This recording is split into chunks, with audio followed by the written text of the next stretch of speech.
Alright, good evening, PA Figs here. So it's time to take the hoop house down. We've got pretty nice weather for this time of year. It's not even May yet, and it's been in the 60s. And now for the next 10 days, they're calling for 70s and 80s. So this sucker will start to overheat quickly, even with the side open. So we're going to take off the plastic and check out how the figs are doing. This is kind of my control specimen right here. This is a Hardy Chicago that we took out of the garage at the same time as the ones we put in the hoop house. And I wanted to see how the ones in the hoop house did versus the ones out here. Now that being said, we normally get frost in April, and I expected the ones in the hoop house to not get hit by the frost. But because we didn't have frost, this one out on the patio has done pretty darn good. But you can see the comparison of that versus the ones over here that were in the greenhouse.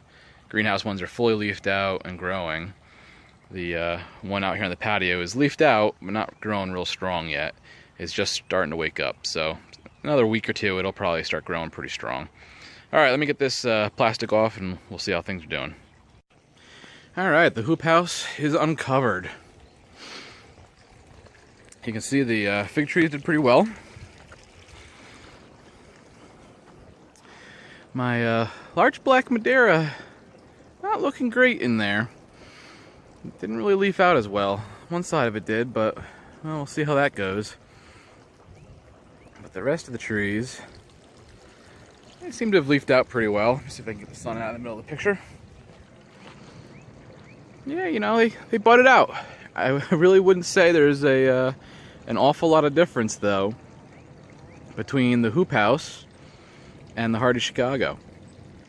I would say the hoop house trees look slightly ahead, maybe like, I don't know, a week ahead of the one that I had on the patio.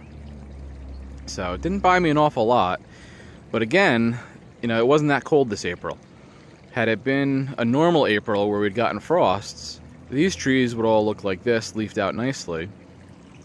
And the Hardy Chicago over there would likely have leaf burn, leaf drop, and be budding all over again and set behind for a few weeks.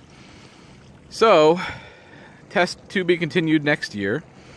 And in the fall here, I may try putting some of them under this again, just to see if I can extend the ripening season on some of these figs.